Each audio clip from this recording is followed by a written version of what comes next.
একটা কাহিনী মনে পড়ে আর কি, সত্য আমার সাথে ঘটছে। তো আমি সৌদি আরবে বসা ছিলাম, তো বাঙালিরা তো যেখানেই দেখে ওইখানেই মিডিয়ার যুগ। তো একটা আসিল, কিছু ছেলে থাকে না একটু দুষ্ট প্রকৃতির, মানে ওই দুষ্ট না, ও হাসতে হাসতে বলতেছে, দূর হুজুর, আমগো বাংলাদেশি গো কোনো হিসাবই হইব না। ওই কেন? কিয়ামতের দিন আল্লাহ জিজ্ঞাসা করবে, তোকে দেশ কই? কয় বাংলাদেশ। কইব যা, তোরা এমনি জান্নাতে যা, দুনিয়াতে বহুত কষ্ট করছ তোরা।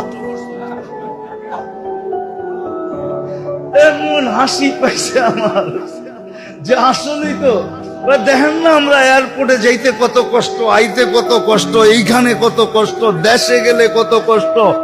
আমাকে কষ্টের তো শেষ নেই, আর কি হিসাব নিব আমাগর থেকে? তোর কথাটা আমার ভালোই লাগছে, হাসতে হাসতে একটু মজাকি টাইপের ছেলে। আমি বললাম যে না, তুই সুন্দর বলছ, আমার ওয়াজ হয়ে যাবো এটা দিয়া।